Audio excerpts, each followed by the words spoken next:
Welcome back to Old Studio Car. Today we are diving into one of the most iconic and powerful fighter jets of the 20th century, the legendary F-14 Tomcat.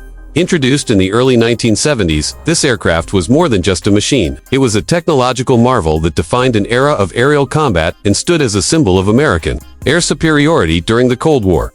In this detailed review, we will walk through the exterior design updates that made the F-14 Tomcat stand out. We will break down its performance characteristics, maximum speed, fuel efficiency for its time, and we will also discuss the approximate price updates across the years. Even though this is not a modern car or a civilian vehicle, here at Old Studio Car, we appreciate machines that carry history, engineering brilliance, and timeless design. The Tomcat is exactly that. Starting with the exterior. The F-14 Tomcat was a masterpiece of aerodynamic design when it first appeared in 1970. What made it visually unique was its variable geometry wings, often referred to as swing wings. These wings could sweep backward for supersonic flight or extend outward for subsonic speed and increased maneuverability. No other fighter jet of its era carried this dramatic visual transformation, and even today, it remains a symbol of futuristic engineering. The sharp, aggressive nose cone housed a powerful radar system, while the tall twin tails gave the jet unmistakable character. Compared to earlier fighters, the Tomcat looked larger, sleeker, and more intimidating. Its design was not just about style, it was about performance, stability, and adaptability in combat scenarios.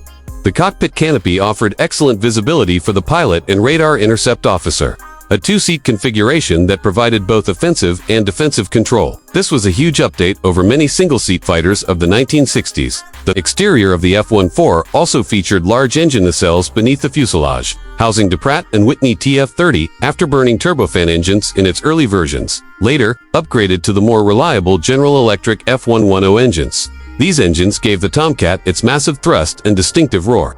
Every line on the exterior of the aircraft was designed for combat dominance. From the air intakes to the placement of weapon hardpoint, the Tomcat could carry a wide range of weapons, including M54 Phoenix long-range missiles, AIM-7 Sparrows, and M9 Winders, making it one of the most heavily armed interceptors of its time.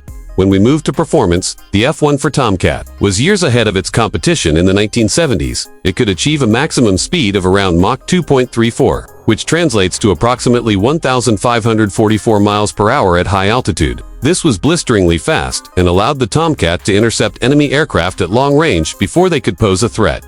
Its climb rate exceeded 45,000 feet per minute, allowing it to reach combat altitude almost instantly. The variable sweep wings allowed it to perform well at both low and high speeds, which was an engineering triumph. It could engage in close quarters dogfights with its wings, extended or cruise long distances with the wings swept back. This balance of agility and power made it a nightmare for enemy pilots. Fuel efficiency was never the strong point of supersonic jets, and the F-14 Tomcat was no exception. Its fuel consumption was extremely high compared to civilian aircraft. But for a jet fighter of its size and capabilities, it was considered acceptable. On internal fuel alone, its combat radius was approximately 500 miles. But with external fuel tanks, it could extend its mission range to over 1,600 miles. While it would be unfair to compare fuel averages of a fighter jet to a modern car or even a commercial airplane, the Tomcat was designed for speed and combat power, not efficiency. However, within the 1970s framework, the balance it offered between range and performance was impressive, especially when paired with aerial refueling capability. The price of the F-14 Tomcat reflected its advanced design. When it was first introduced, in the early 1970s, the unit cost was around $38 million, which adjusted for inflation today would be much higher. At that time, it was one of the most expensive fighter jets ever produced. The price increased as upgrades were added through the years, especially with the installation of improved engines, avionics, and weapon systems. By the time production ended in 1991, the cost per aircraft was estimated at over $70 million.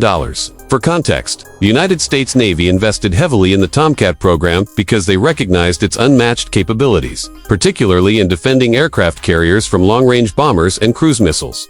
What made the Tomcat more than just a machine was its versatility. It could perform fleet defense, air superiority, missions, reconnaissance, and even precision strike later in its service life. Few aircraft could claim such a broad operational range. The jet became a cultural icon as well, appearing in films and inspiring generations of aviation enthusiasts. But behind the fame was real engineering brilliance, and the Tomcat remained in frontline service for more than 3 decades. From an exterior update perspective, it was continually improved through avionics upgrades, enhanced radar systems, such as the AWG-9 and later the APG-71, and better engines that fixed the reliability issues of the original TF-30s. Its weapons loadout was also updated over time, ensuring it stayed relevant against evolving threats. These continuous updates kept the Tomcat competitive well into the 1990s. Long after its original 1970 debut. To sum up, the F-14 Tomcat fighter jet from 1970 was an extraordinary piece of engineering that combined stunning exterior design, groundbreaking performance, extreme speed, and heavy firepower. While it was never efficient in terms of fuel and carried a high price tag, its purpose was to dominate the skies and protect the fleet, a mission it fulfilled with absolute authority. The jet was ahead of its time, and its legacy continues to inspire even after retirement. That concludes our detailed review here on Old Studio Car. If you enjoyed this deep dive into the F-14 Tomcat, make sure to subscribe and stay tuned for more explorations of iconic machines from history.